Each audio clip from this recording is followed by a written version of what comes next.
সমালোচনা মানুষের পরম ধর্ম। সে কথা না ভেবে নিজেকে নতুনভাবে তৈরি করে এগিয়ে যাওয়ার নামই জীবন।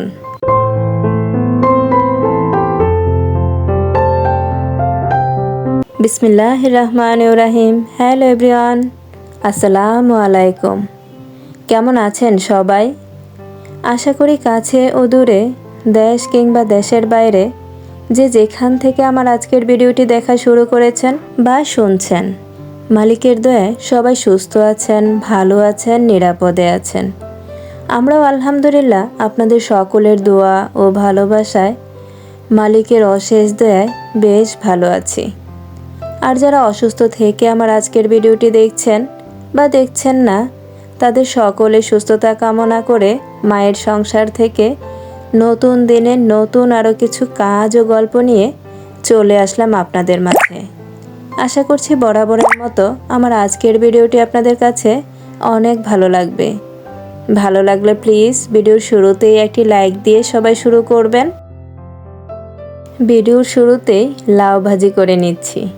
আসলে শীতের সময় ঝোল তরকারির চাইতে ভাজিগুলো বেশ ভালো লাগে, তাই না? আমার বাবা দুটোর লাউ ভাজিটা বেশ ফেভারিট হয়ে উঠেছে। আর লাউ সবজিটা তো বেশ ভালো, তাই না? তাই এইভাবেই ট্রাই করি।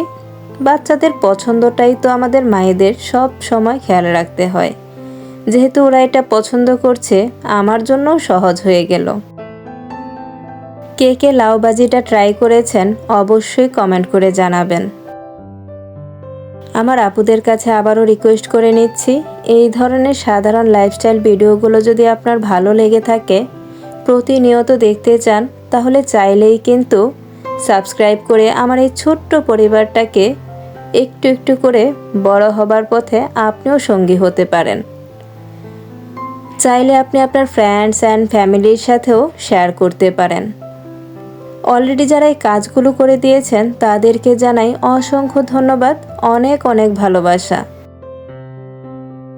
আচ্ছা, ভিডিওর শুরুতে কথাগুলো কেন বললাম? কথাগুলো কি আপনারা অস্বীকার করতে পারেন? আমাদের চতুর্পাশের যারা আছে সবাই আমাদেরকে নিয়ে ভাবুক বা না ভাবুক, সমালোচনাটা করতে পারে সবার আগে, তাই না?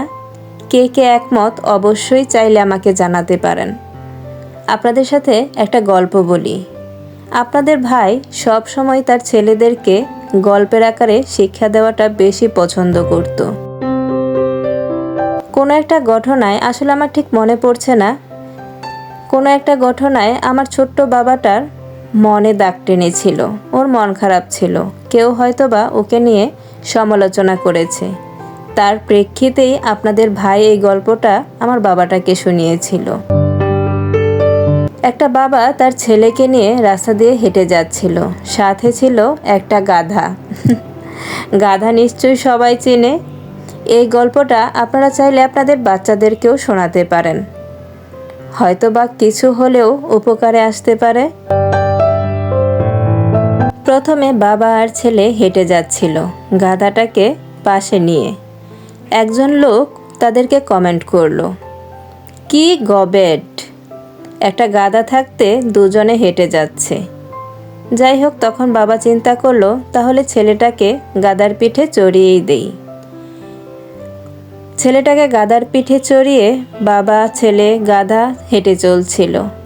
কিছুটা সামনে যাবার পর একজন লোক বলে উঠল, কত বড় বেয়াদ্দপ ছেলে, বাবা হেঁটে যাচ্ছে আর নিজে গাধার পিঠে চড়ে আরামে যাচ্ছে। যাই হোক, এই কথা শুনে ছেলে লাফ দিয়ে গাধার পিঠ থেকে নেমে পড়ল, বাবা উঠে বসলো গাধার পিঠে।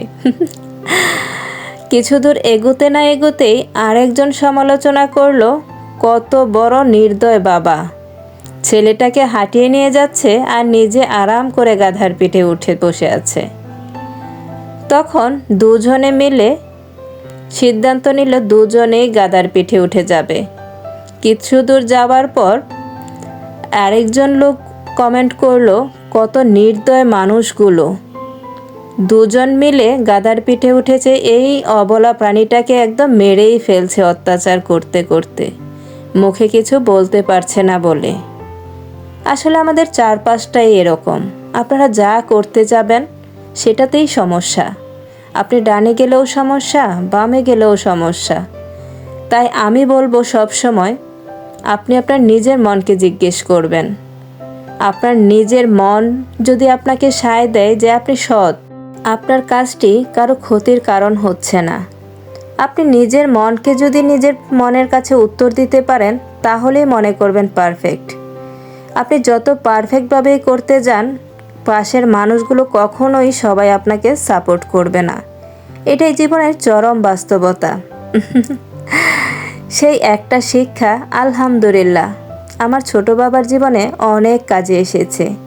আসলে আমরা বাচ্চাদেরকে শাসন করে শেখাতে যাই, কিন্তু ওই শাসনের শিক্ষাগুলো আমাদের বাচ্চাদের ছোট ছোট মাথাগুলো নিতে পারে না। অনেক ক্ষেত্রে ওই শাসনের ভাষাগুলো ওরা আরও বিরূপ প্রতিক্রিয়া ফেলে। শাসনের ভাষা ওরা বোঝার পরিবর্তে উল্টোটা বুঝে ফেলে। কাজেই আমরা কিন্তু এই ট্রিক্সটা ফলো করতেই পারি। কে কে এইভাবে ট্রাই করেন চাইলেই কিন্তু কমেন্ট করে জানাতে পারেন। এখনকার বাচ্চারা অনেক বেশি জেদি হয়। তারা শাসনের ভাষাটা একদমই নিতে চায় না। এটা বাবা মা বলেন, শিক্ষক বলেন। বর্তমান সমাজে আইন ব্যবস্থায় তো শিক্ষক ছাত্রদেরকে শাসন করতেই পারে না। তার যে খুব ভালো একটা ফল হয়েছে সেটা কিন্তু আমি একদমই বলবো না। কারণ এখন শিক্ষকরা ছাত্রদের গায়ে হাত তুলছে না, তার প্রেক্ষিতে কিন্তু ছাত্ররা শিক্ষকের গায়ে হাত তোলার সাহস পাচ্ছে, যেটা কিন্তু আমাদের সময় চিন্তা করাই যেত না, তাই না? আমাদের সময় আমরা আমাদের টিচারদেরকে আলাদা রকম সম্মান করতাম, আলাদাভাবে দেখতাম। টিচার সামনে দিয়ে হেঁটে গেলে মাথা উঁচু করে দাঁড়ানোটাই আমাদের কাছে বেয়াদবি মনে হতো। আর এখনকার বাচ্চারা টিচারের গায়ে হাত তোলে। খবরের কাগজ বলেন, ফেসবুক বলেন, ইউটিউবে বলেন, অহরহ এ ধরনের খবর থাকে, তাই না? আসলে শাসন জিনিসটা জীবনের সব ক্ষেত্রে একদম উঠিয়ে ফেললে চলে না। আদর, শাসন, ভালোবাসা সব কিছু মিলেই একটা সন্তানকে সুন্দরভাবে গড়ে তুলতে হয়। সেটা শিক্ষক বলেন, বাবা মা বলেন, সবার জন্যই কিন্তু শাসনের প্রয়োজন হয়। বাবা মা যদি সন্তানদেরকে শাসন না করেন, তাহলে কিন্তু লাগাম ছাড়া ঘোড়ার মতো ওটা ছুটতেই জানে, থামতে জানে না। কিন্তু জীবন সবসময় ছোটার গতি নিয়ন্ত্রণ রাখতে পারে না, মাঝে মধ্যে থামতেও জানতে হয়। ওই থামাটাও কিন্তু বাচ্চাদেরকে অবশ্যই শেখাতে হবে। তার জন্য শাসন, আদর, ভালোবাসা সব কিছু মিলেই আমরা আমাদের সন্তানদেরকে শিক্ষা দিতে হবে। আচ্ছা, বিডুর বলা গল্পগুলো আপনাদের কেমন লাগে? এখন গল্প বলি বলে অনেকের জন্য সহজ হয়ে গেছে, জানেন তো? আমার ভিডিও ছাড়ার 2 মিনিট পরে সে অনেকে বলে, মাশাআল্লাহ গল্পটা দারুণ ছিল। মাঝে মধ্যে খুব হাসি পায়। যাই হোক, এই যে 1 কাপ ব্ল্যাক কফি দিয়ে আজকের ভিডিও থেকে আমি এখানেই বিদায় নেব। মালিকের দয়ায় সবাই সুস্থ থাকবেন, ভালো থাকবেন, নিরাপদে থাকবেন। আমাদের জন্য সবাই দোয়া করবেন। আল্লাহ হাফেজ। আসসালামু আলাইকুম।